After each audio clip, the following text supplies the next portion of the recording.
Intra thread communication mainly wait এবং notify বা notify all মেথডের মাধ্যমে করা হয়।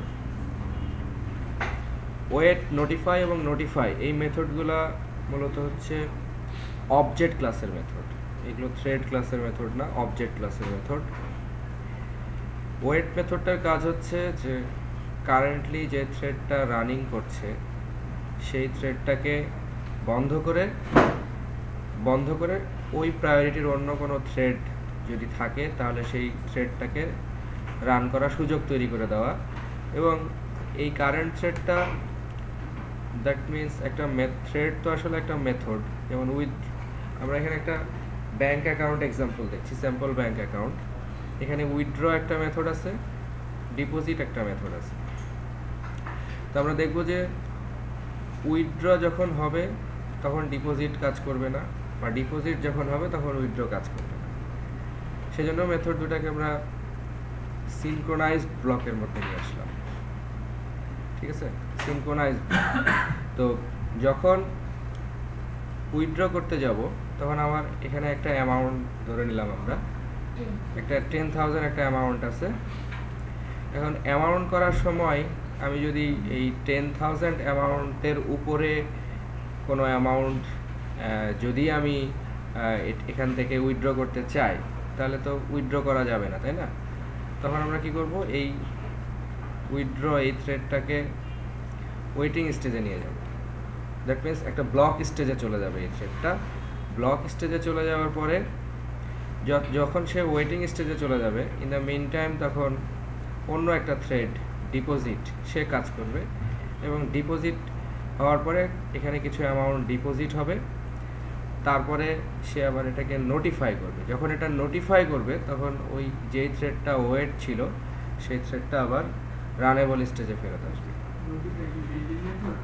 নোটিফাই, ওয়েট এগুলো সব হচ্ছে অবজেক্ট ক্লাসের বিল্ট ইন মেথড।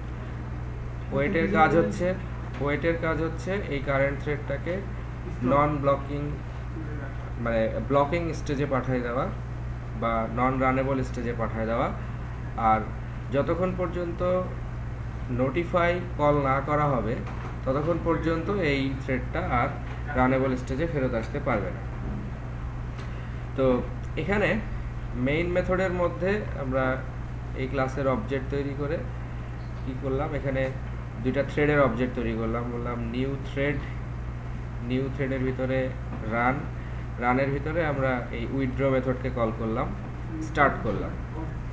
আর আরেকটা থ্রেড, এখান থেকে আমরা আরেকটা থ্রেড তৈরি করলাম যার ভিতরে এই অবজেক্ট দিয়ে ডিপোজিট মেথডকে কল করলাম এবং এটাকে স্টার্ট করলাম। তাহলে এখানে দুইটা থ্রেড, এই একটা থ্রেড এবং এই একটা থ্রেড কনকারেন্টলি এটা স্টার্টিং হয়ে গেল। এখন আমি জানি না যে কখন উইথড্র হবে এবং কখন ডিপোজিট হবে। ডিপোজিট এবং উইথড্র এটা কনকারেন্টলি যে কোনো সময়ে ঘটতে পারে, ঠিক আছে? এখন যখন এটা উইথড্রোর কাছে আসবে তখন উইথড্রোর কাছে আসলে এখানে অ্যামাউন্ট নিয়ে আসছে 15,000। এখানে বলা আছে যে আমার কারেন্ট অ্যামাউন্ট হচ্ছে 10,000, এবং এই কারেন্ট অ্যামাউন্টটা যদি আমার উইথড্র অ্যামাউন্টের চেয়ে ছোট হয় তাহলে আমরা বলবো যে less balance waiting for deposit. তার মানে এইখানে এই থ্রেডটা, দ্যাট মিনস উইথড্র এই থ্রেডটাকে আমরা ওয়েটিং স্টেজে পাঠিয়ে দিচ্ছি। ওয়েটিং স্টেজে পাঠিয়ে দিলে তখন আর পরবর্তী অংশগুলো কাজ করবে না। তখন সে পরবর্তীতে দেখবে যে আর অন্য কোন থ্রেড রানিং অবস্থায় আছে। তখন দেখলো যে এই থ্রেডটা রানিং অবস্থায় আছে, তখন ডিপোজিট থ্রেডের কাছে চলে আসলো। ডিপোজিট থ্রেডের কাছে আসলে প্রিন্ট দিবে ডিপোজিট। এরপরে অ্যামাউন্টটা আমরা প্লাস করে দিলাম। প্লাস হয়ে যাওয়া, যখন অ্যামাউন্টটা প্লাস হয়ে গেল তখন সে আবার এটাকে নোটিফাই করে দিল। নোটিফাই করে দিলে এইখানে যে এই থ্রেডটা যেটা নন রানেবল স্টেজে গেছিলো সে আবার তখন জেগে গেল। জেগে গিয়ে তখন সে তার পরবর্তী কাজগুলো করবে। দ্যাট মিনস এখান থেকে তখন অ্যামাউন্টটা মাইনাস হবে এবং তখন দেখাবে যে উইথড্র কমপ্লিটেড। অর্থাৎ উইথড্র করতে গেলে যদি দেখা যায় যে আমার কারেন্ট ব্যালেন্সের চেয়ে আমার উইথড্র অ্যামাউন্টটা বেশি, তখন আমরা এটাকে ওয়েটিং স্টেজে পাঠিয়ে দিচ্ছি। পাঠিয়ে দিলে আগে যতক্ষণ পর্যন্ত না ডিপোজিট সম্পন্ন হবে তার আগ পর্যন্ত সে উইথড্র করতে পারছে না।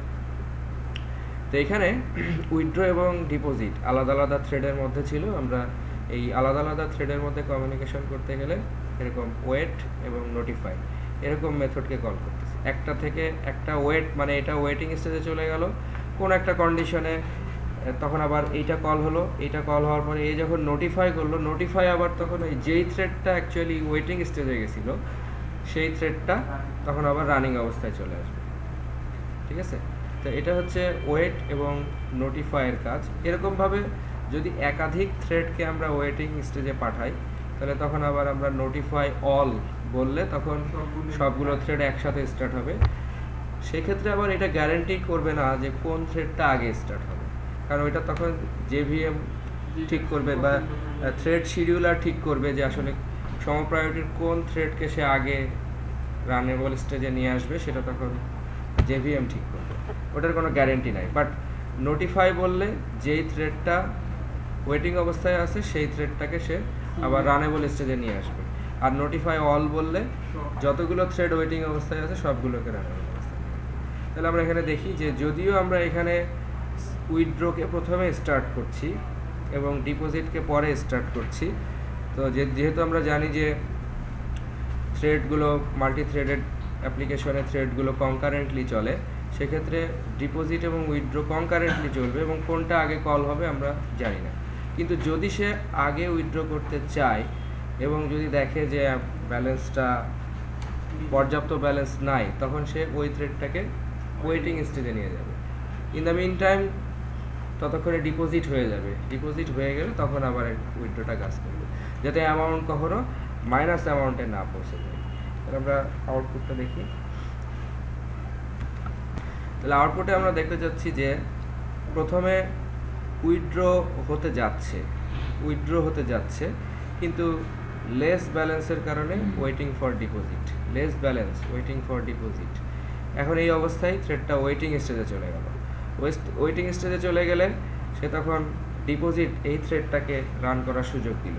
তখন অপশন আসলো ডিপোজিট আসলো, ডিপোজিট কমপ্লিট হয়ে গেল। আমরা এখানে অ্যামাউন্টটা প্লাস করে দিলাম, ডিপোজিট কমপ্লিটেড হয়ে গেল। কমপ্লিট হয়ে যাওয়ার সাথে সাথে আমি আবার এটাকে আগের থ্রেডটাকে নোটিফাই করে দিলাম। তাহলে ওই যে অবস্থায় সে ওয়েটিংয়ে ছিল সেই অবস্থা থেকে আবার তখন পরের কাজগুলো করলো, যে অ্যামাউন্টের সাথে মাইনাস দিয়ে দিল, উইথড্র কমপ্লিটেড। ফাইনালি আমরা যদি আবার এখন কারেন্ট ব্যালেন্সটা দেখতে চাই তাহলে আমার এখানে আমরা কারেন্ট ব্যালেন্সটা প্রিন্ট দিতে পারি।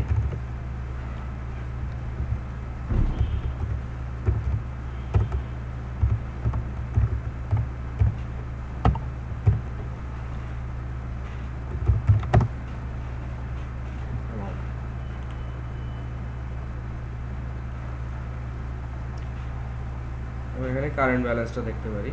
কারেন্ট ব্যালেন্স হচ্ছে 15,000। মানে হচ্ছে যে কি করা হয়েছিল, প্রথমে ডিপোজিট করা হলো 10,000। 10,000-এর সাথে আগের 10,000 ডিপোজিট হলো, তাহলে অ্যামাউন্ট কত হয়েছিল 20,000। তারপরে আবার উইথড্র করা হলো 15,000, 5,000 থাকার কথা। আমরা একটু দেখে নিই একবার।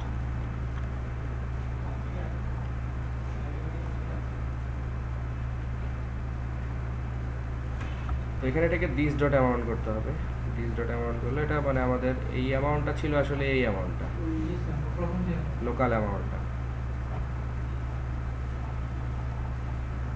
আমরা দেখতে পাচ্ছি অ্যামাউন্ট হচ্ছে 5,000। তাহলে এভাবে আমরা ওয়েট এবং নোটিফাই মেথডকে কাজে লাগিয়ে আমরা একটা থ্রেডকে রানেবল স্টেজ থেকে নন রানেবল স্টেজ বা ব্লকিং স্টেজে পাঠাতে পারি। আবার ওই ব্লকিং স্টেজ থেকে ফেরত নিয়ে আসার জন্য নোটিফাই মেথডকে কল করে তাকে আবার রানেবল স্টেজে ফেরত নিয়ে আসতে পারি। এরকম একটা সিচুয়েশনে আবার আমরা এই ধরনের কাজ চালাতে পারি। যেমন এখানে আরেকটা এক্সাম্পল আছে। এই এক্সাম্পলের মধ্যে আমরা এখানে টিক একটা ক্লাস ইমপ্লিমেন্টস রানেবল, এই ক্লাসের মধ্যে একটা মেথড আছে এবং রান মেথডের মধ্যে এখানে কিছু কাজ হচ্ছে। টক একটা ক্লাস যেটা এটাও ইমপ্লিমেন্টস করছে রানেবলকে, রানকে ওভাররাইড করে এখানে কিছু কাজ হচ্ছে। এখন আমরা এই টিক যে ক্লাসটা আছে এই ক্লাসটা 0 থেকে 20 পর্যন্ত টিক প্রিন্ট দিবে আমরা এনশিওর করব যে একবার টিক প্রিন্ট হয়ে গেলে তারপরের বার আবার টক প্রিন্ট হবে, মানে টিকের মধ্যে এসে টিক প্রিন্ট হবে, টকের মধ্যে এসে টক প্রিন্ট হবে। তো কিভাবে আমরা এনশিওর করব যে টিক প্রিন্ট হলে তারপরে টক প্রিন্ট হবে, এটাকে কিভাবে এনশিওর করব? তো এটাকে এনশিওর করার জন্য আমরা এখানে মূল একটা ক্লাস, এই ক্লাসের মধ্যে আমাদের কোর ক্লাসের একটা অবজেক্ট তৈরি করলাম লক, এবং প্রথমে আমরা এই থ্রেডের অবজেক্ট তৈরি করে নিউ টিক নিউ টক, এখানে রানেবলের দুটো অবজেক্ট দিয়ে দিলাম। টিক হচ্ছে একটা রানেবলের অবজেক্ট, টক হচ্ছে একটা রানেবলের অবজেক্ট। এরপরে আমরা বললাম A dot start B dot start, অর্থাৎ দুইটা থ্রেড স্টার্ট হয়ে গেল, কনকারেন্টলি স্টার্ট হয়ে গেল। আমরা এ ডট জয়েন এবং বি ডট জয়েন প্রিন্ট দিলাম এই কারণে যে টিক এবং টক যাতে একসাথে প্রিন্ট হয়, টিকটক একসাথে, টিকটক একসাথে, এই জন্য এটাকে জয়েন করলাম। জয়েনের কাজে আমরা দেখছিলাম যে একটা থ্রেড আর একটা থ্রেডের জন্য ওয়েট করে, তার কাজ শেষ হয়ে গেলে সে দুজনে তখন একসাথে এক্সিকিউট করে, এটা ছিল জয়েনের কাজ।